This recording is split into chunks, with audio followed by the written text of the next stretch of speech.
CIBIL score കുറഞ്ഞത് കാരണം loan കിട്ടാതെ വന്നതോടെ സ്വപ്നങ്ങൾ നെയ്തുകൂട്ടി ആരംഭിച്ച സൂപ്പർ മാർക്കറ്റ് പൂട്ടേണ്ടി വന്നിരിക്കുകയാണ് യുവ സംരംഭകയായ സ്നേഹലതയ്ക്ക്. നേരത്തെ എടുത്തിരുന്ന ലോൺ കോവിഡ് കാലത്ത് കൃത്യസമയത്ത് അടയ്ക്കാതെ വന്നതോടെയാണ് സ്നേഹയുടെ സിബിൽ സ്കോർ ഇടിഞ്ഞത്. എന്നാൽ ലോൺ അടച്ച് പൂർത്തിയാക്കിയെങ്കിലും പ്രതിസന്ധി ഘട്ടത്തിൽ 3 ബാങ്കുകളെ സമീപിച്ചപ്പോഴും സിബിൽ സ്കോർ മാനദണ്ഡമായി മാറി. ബിസിനസ് സംരംഭങ്ങൾ പൂട്ടിയതോടെ 22 ലക്ഷം രൂപയുടെ ബാധ്യതയുമായാണ് സ്നേഹ ഇന്ന് കഴിയുന്നത്. തിരുവനന്തപുരം ശ്രീകാര്യം സ്വദേശി സ്നേഹലത 2020 പാങ്ങപ്പാറയിൽ ഒരു സൂപ്പർ മാർക്കറ്റ് ആരംഭിച്ചത്. ബിസിനസ് വിപുലീകരിക്കുന്നതിനായി സ്നേഹ 15 ലക്ഷം രൂപ 2022 കാനറ ബാങ്കിനോട് വായ്പയായി ചോദിച്ചെങ്കിലും സിബിൽ സ്കോർ കുറവെന്ന് ചൂണ്ടിക്കാട്ടി മടക്കി അയക്കുകയായിരുന്നു.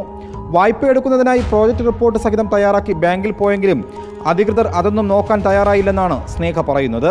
ബിസിനസ് ആവശ്യത്തിന് ലോണിന് ചെല്ലുമ്പോൾ സിബിൽ സ്കോർ കുറവാണെന്നുള്ള പേരിൽ അവർ ലോണിൻ്റെ ബാക്കി കാര്യങ്ങൾ തന്നെ ഫസ്റ്റ് ലെവൽ ചെക്കിങ്ങിൽ തന്നെ കുറവാണെന്ന് പറഞ്ഞിട്ട് റിജക്റ്റ് ചെയ്യുക ചെയ്തത്. ഞാൻ 50 സെൻറ്റ് വസ്തു ഈടായിട്ട് കൊടുത്ത് ലോൺ എടുക്കാനാണ് കൊടാക് മഹീന്ദ്ര ബാങ്കിനെ സമീപിക്കുന്നത്.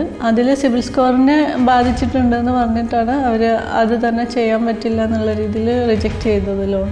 ബാങ്ക് വായ്പ നിഷേധിച്ചതോടെ സാമ്പത്തിക പ്രതിസന്ധി നേരിട്ടിരുന്ന സ്നേഹയ്ക്ക് ബിസിനസ് മുന്നോട്ട് കൊണ്ടുപോകാൻ കഴിഞ്ഞില്ല. ഇതോടെ ഏറെ പ്രതീക്ഷയോടുകൂടി ആരംഭിച്ച സൂപ്പർ മാർക്കറ്റ് പൂട്ടേണ്ടിയും വന്നു. 3 ബാങ്കുകളെ സമീപിച്ചിട്ടും വായ്പ കിട്ടാതെ വന്നതോടെ മുദ്രാ ലോൺ എടുക്കുന്നതിന് അപേക്ഷകൾ നൽകി കാത്തിരുന്നപ്പോൾ ഇടനിലക്കാരൻ വായ്പയുമായി കടന്നു കളയുകയായിരുന്നു. ഒടുവിൽ പുതിയ സംരംഭങ്ങൾ തുടങ്ങാനുള്ള പ്രതീക്ഷകൾ അസ്തമിച്ചപ്പോൾ കടബാധ്യതകളുമായി നിരാശയിൽ കഴിയുകയാണ് സ്നേഹ. റിപ്പോർട്ടർ, തിരുവനന്തപുരം.